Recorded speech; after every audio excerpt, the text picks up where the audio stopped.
ఈ ఏడాదిలోనే ఈ పథకాన్ని అమల్లోకి తేనున్నాం. దీంతో పాటు ఆసుపత్రుల్లో మందుల సరఫరా, మెరుగైన వైద్య సేవలు, పారిశుద్ధ్యం వంటివి ఇప్పటికే చేపడుతున్నాం అధ్యక్ష. 25-26 ఆర్థిక సంవత్సరానికి వైద్య ఆరోగ్య మరియు కుటుంబ సంక్షేమ శాఖకు 19,264 కోట్ల రూపాయల కేటాయింపును ప్రతిపాదిస్తున్నాను అధ్యక్ష.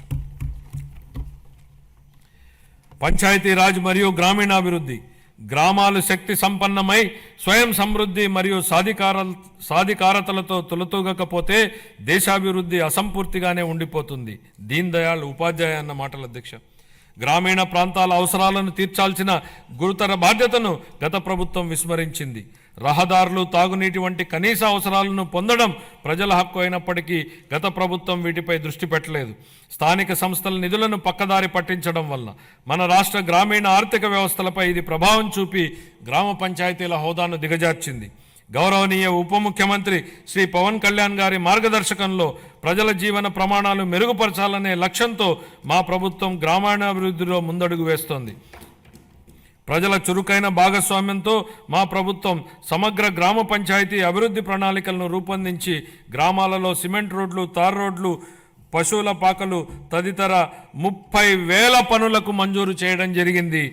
4,300 కిలోమీటర్ల మేరకు మంజూరైన సీసీ రోడ్లలో ఇప్పటికే 3,000 కిలోమీటర్ల రోడ్లు పూర్తయ్యాయి. మరో 1,300 కిలోమీటర్ల మేర రోడ్లు తుది నిర్మాణ దశలో ఉన్నాయి.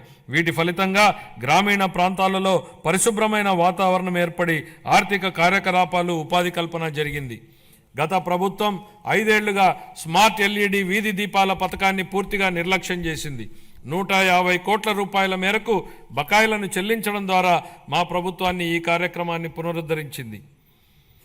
కేంద్ర ప్రభుత్వం జల్ జీవన్ మిషన్ను ఆగస్టు 15, 2019లో ప్రారంభించినప్పటి నుండి 2024-25 వరకు 13,499 కోట్ల రూపాయలను కేంద్ర ప్రభుత్వం కేటాయించినప్పటికీ గత ప్రభుత్వం మన రాష్ట్రాన్ని సకాలంలో విడుదల చేయకపోవడం వలన కేవలం 2,255 కోట్ల రూపాయలను మాత్రమే వినియోగించుకోగలిగింది.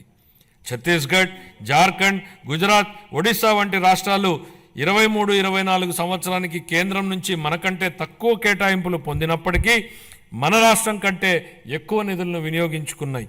మా ప్రభుత్వం ఈ పథకాన్ని పునరుద్ధరించడానికి చొరవ తీసుకుంది.